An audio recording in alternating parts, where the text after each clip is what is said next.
Okey. Ni Mama akan share. Okey.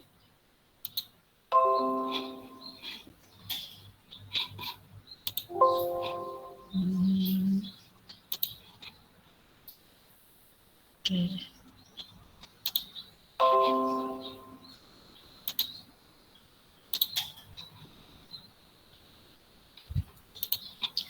Okey kelas, ni sekarang kita akan menggunakan Procon untuk design foundation pula.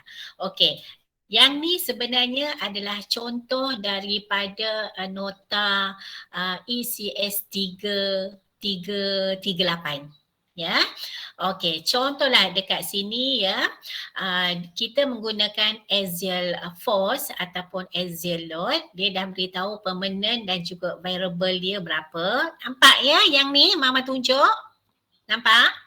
Nampak. Okey, nampak Dalam contoh yang ni ya, kita menggunakan permanent action, variable action, lepas tu nominal cover, putting depth, lepas tu FCK, soil bearing lepas tu diameter bar dia punya SU berapa, lepas tu column size dia ya. Okey, so untuk penggunaan Procon kita akan menggunakan contoh daripada example yang ni ya. Okey, so kita terus pergi kepada kita punya Procon ya. Okey, so step awal dia you kena buka dulu Procon. You buka dulu Procon, lepas tu ya you akan pergi terus kepada yang ni ya, file, lepas tu you pergi dekat Procon option. Ya, so you terus pergi dekat bahagian yang general yang ni ya. You check untuk konkret berapa. Ya, kalau macam selain daripada Eurocode, so you kena pilih ya ke Eurocode. Dan kena pastikan Eurocode yang you pakai ni yang the latest. Ya, okey. Kemudian bila you dah tukar untuk bahagian konkret, you terus pergi kepada bahagian konkret design. Concrete design. Okey, dekat sini you kena pastikan ya. Yang ni untuk high yield bar dan juga mild steel bar adalah 500 pasal kita menggunakan Eurocode kan. Okey, so tukarlah kat sini 500. Sini pun 500. Lepas tu high yield bar designation dan juga mild steel bar designation, dia punya simbol mesti H iaitu Eurocode. Ya, kalau selain daripada H, so you tukarlah. Kadang-kadang dia ada tulis T, R, ya. Jadi you kena tukar. Ya, okey. Lepas tu bila you dah tukar, okey kat sini pun you boleh tukar untuk FCK base dan juga column ni contohlah 25. Ya, okey dekat contoh kita tadi ya, kita pakai kita punya ni berapa? Dia punya ni dia punya FCK 25.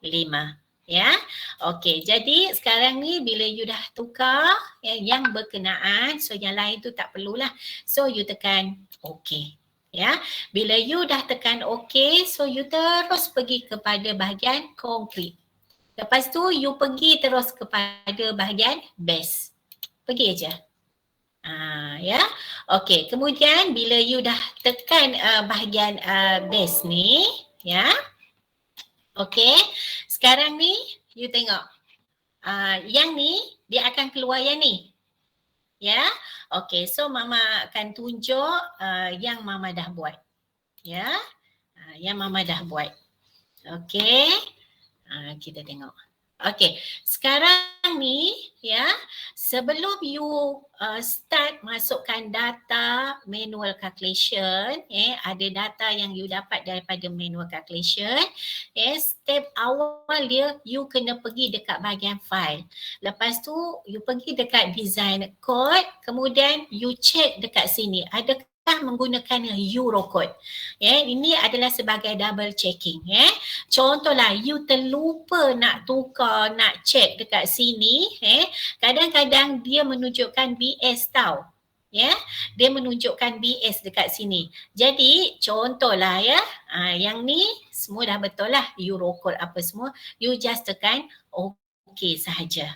Ya, OK. Kemudian contohlah ya, kalau macam you terlupa nak check kat sini sebagai double checking, kadang-kadang dia tulis kat situ BS tau. Jadi nanti you tengok ada perkataan Eurocode tu kat sini. Kalau you tengok, dia ada tulis Eurocode tu kan. Kalau macam you tak check, double checking, kadang-kadang kat sini dia tulis BS. Bila dia tulis BS, nanti dia akan efek kepada you punya value yang you dapat ataupun output daripada Procon. Jadi you kena make sure. Ya. Okay, so sekarang ni ya, bila you dah klik dekat bahagian base tadi, so dia akan keluar ni table yang ni. So yang ni sebenarnya ada certain value yang you kena dapatkan daripada manual calculation. Ya. Okey, so sekarang ni ya, daripada contoh yang yang contoh Mama tunjuk yang ni ya. Yang ni sebenarnya kalau you tengok ya, contoh tu dia pakai yang ni. Okey, yang ni Mama padam dululah yang lain ya. Nanti kan keliru kan.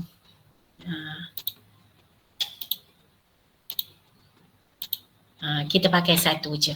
Okey, untuk base size foundation you ya.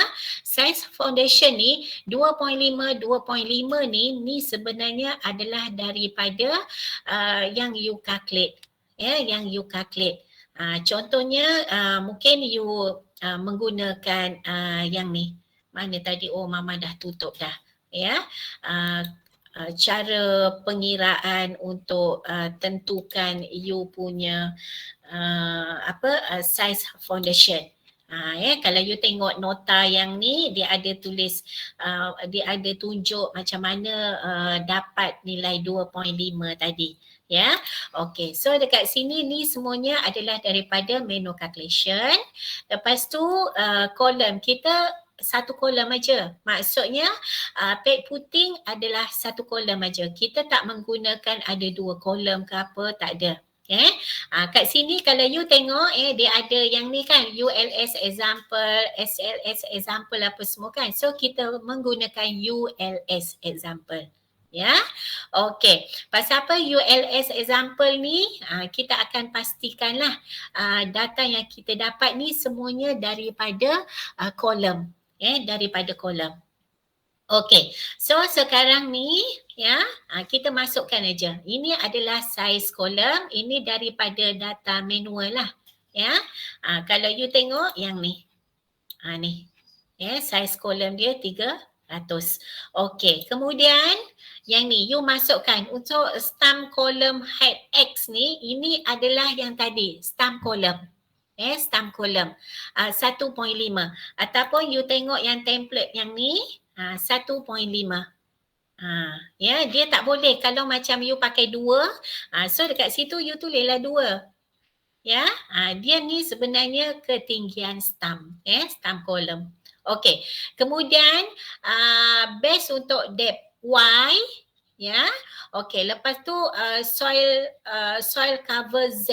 Okey, yang ni sebenarnya adalah data daripada kita punya kalau soil cover Z ni, ini adalah daripada stability soil. Jadi yang ni kita tak concentrate lah. Ya, untuk base depth yang ni 0.5, kalau kita tengok daripada contoh yang kat sini, ya. Okey, yang ni dia punya nilai, ya. Okey, kat sini depth dia 500. So kita tulislah 500. Ya. Okey, kemudian yang ni soil cover Z, ni kosong pasal kita tak concentrate kepada stability soil, ya. Lepas tu concrete density 25, lepas tu soil density.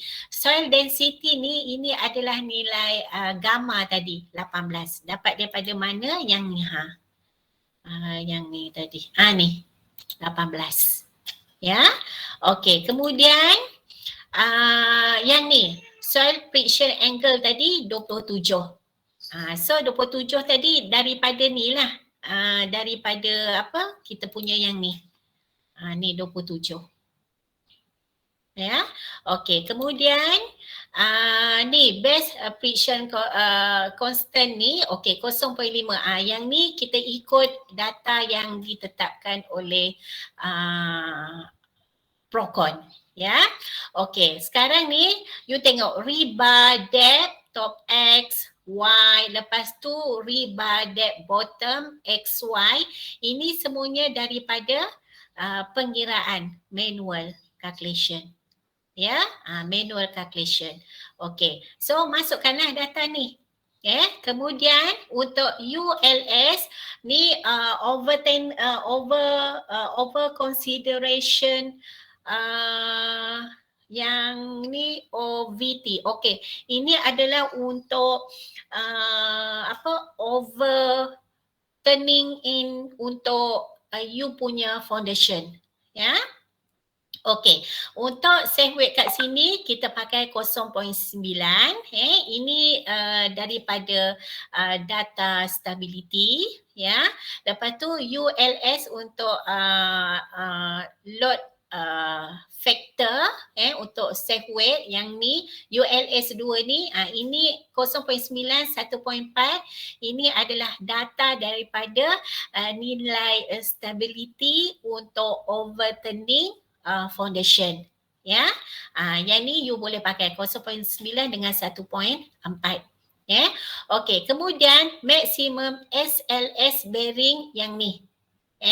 Okey, pressure yang ni, ini 200 ni adalah bearing capacity yang kita dapat tadi. Kalau macam contohlah kita dapat tadi daripada pengiraan ni, berapa kita pakai 128 kan. So tulislah kat situ 128. Tapi contoh yang kita tengok tadi, yang ni. Contoh yang ni kita pakai.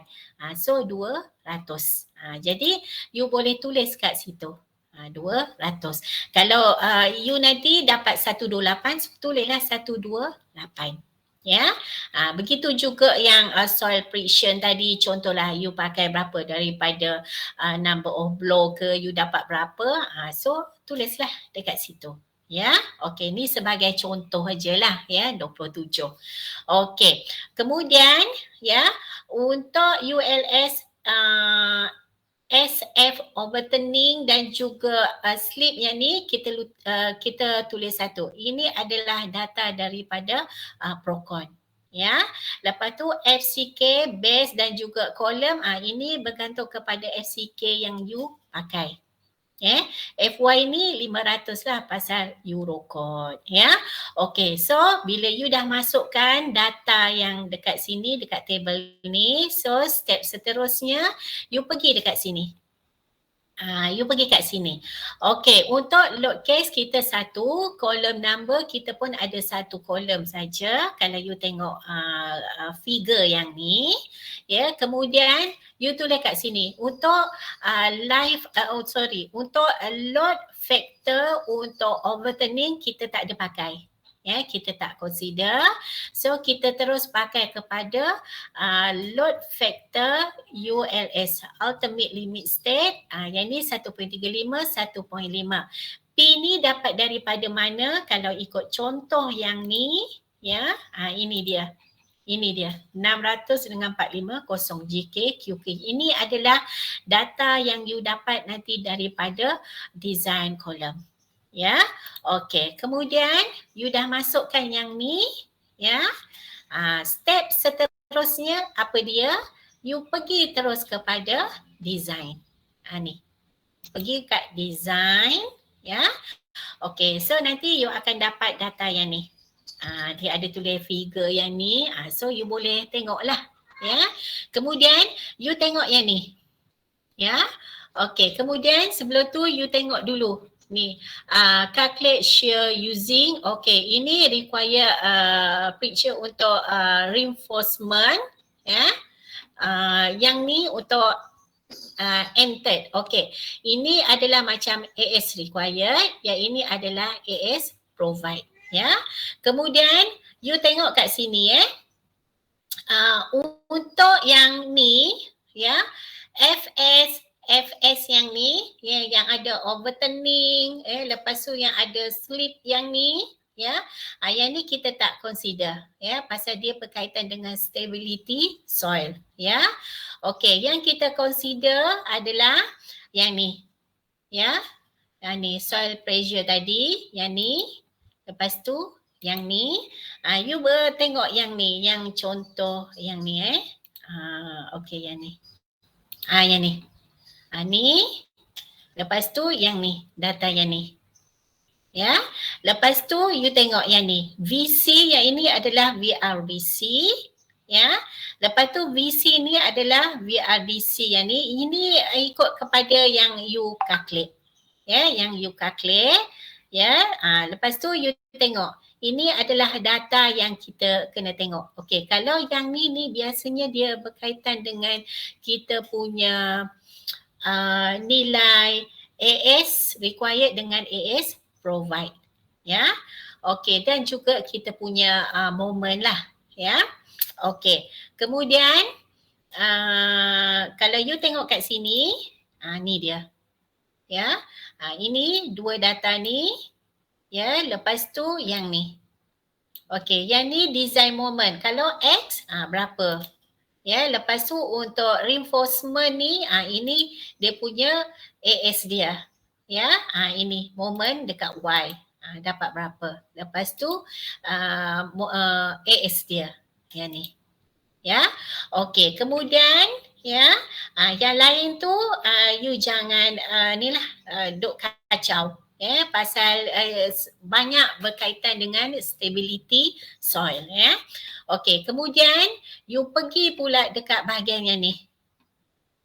Calculation sheet kat sini. Okey, dekat sini ini dia akan tunjukkanlah data yang you masukkan tadi. Yang ni, lepas tu apa lagi data yang you masukkan. Ya, ini adalah output daripada Procon. Macam mana nak save output daripada Procon yang ni? So you pergi macam yang design sebelum ni lah. Ya, sama juga untuk slab, beam, lepas tu column, you pergi dekat bahagian yang ni, output setting. So output setting ni you klik semua. Termasuklah yang ni sketch, kalau you nak sketch ke apa ke, so you just tekan OK. Ya. OK, kemudian macam mana nak dapat ataupun nak save output daripada Procon ni? So you pergi dekat icon printer yang ni, so you cari, ya, printer to PDF. Print to PDF, lepas tu you just tekan OK. Nanti dia akan tanya dekat mana you nak save dia. Ya, ni step biasalah, ya. OK, kemudian yang ni nanti you akan masukkan dalam technical report nanti, ya.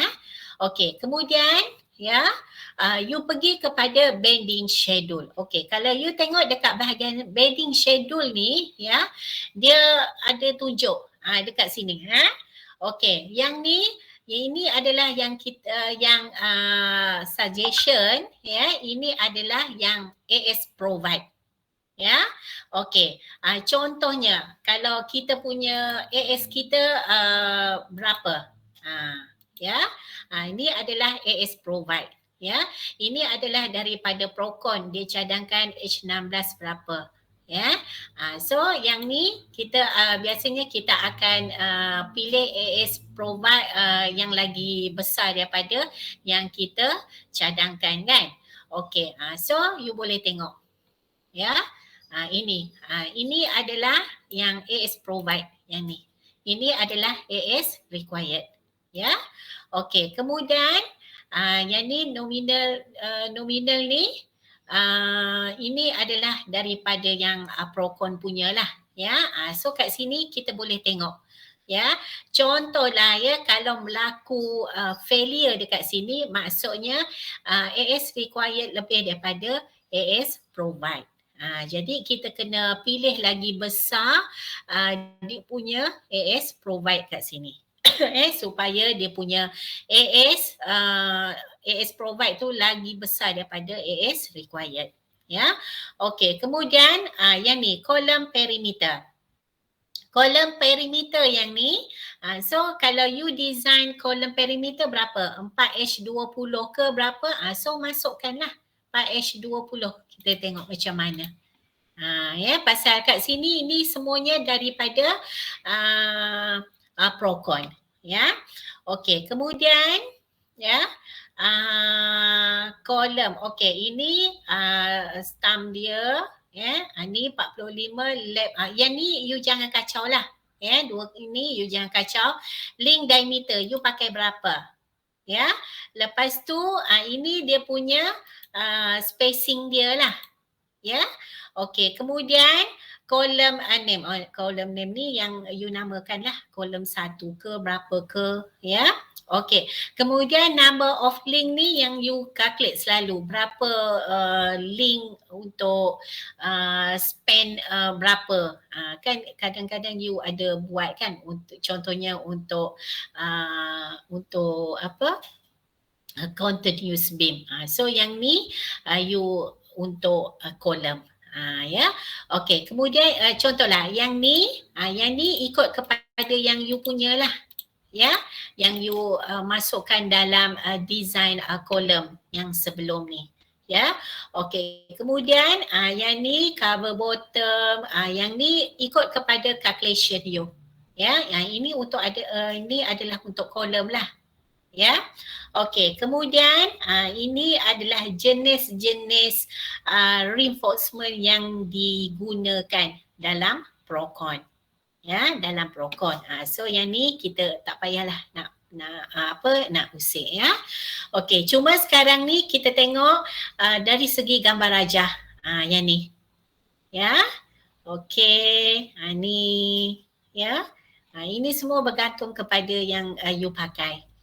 Dalam kolom tadi, ya, yang you design kolom sebelumnya. Ya, okey. Kemudian bila dah you dah tentukan semua ni ikut yang boleh ditukar ya, yang boleh ditukar yang ni. Lepas tu yang ni ini ikut kepada yang manual you punya. Ini tak payahlah. Yang ni dua ni tak payah. So yang ni, ya. Ni, yang ni, ya. Yang ni you calculation. Ya, okey. Kemudian yang nilai ni kita tengok kepada general schedule kat sini. General pula. Generate schedule kat sini. Cuba kita klik. Jadi apa? Okey. So ini dia. Okey. Okey. Yang ni. Yang ni. Okey, tak nak. Yang ni. Yang tadi tu, ya. Yes. Mana dia? Yang ni. Yang ni kalau you tengok dia dah tunjuk. Ni. Ya, dia punya mana nak besarkan data dia. Ni. Ni. Ini ikut kepada yang kita masukkan data-data tadilah. Ya, dia akan tunjukkan dia punya dari segi bending reinforcement dia. Ya, yang ni. Okey. Ya, lepas tu ya, apa lagi? Yang ini dari segi suggestion reinforcement. Ini yang dia suggest lah. So tak ada masalah lah. Ya. Okey. So itu ajalah untuk foundation. Jadi nanti ya, you boleh masukkan dia punya output yang tadi calculation sheet yang ni. Ya, lepas tu dan juga bending schedule tadi you generate dia punya schedule. Yang ni you boleh masukkan, you print shot dia yang ni. Lepas tu you pergi dekat generate schedule kat sini. So yang tu pun you boleh masukkan dalam you punya technical report untuk design foundation. So itu sajalah untuk design foundation. Okey, ada apa-apa soalan untuk design foundation menggunakan Procon? Ada?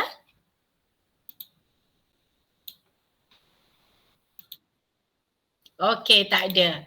So untuk Procon design foundation ni, dia simple sangat.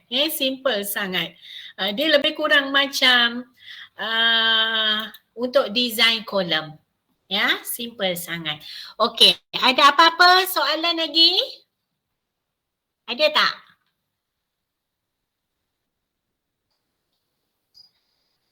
Ada? Mama. Okey, so tak ada. So itu ajalah untuk hari ni. Jadi nanti masa you design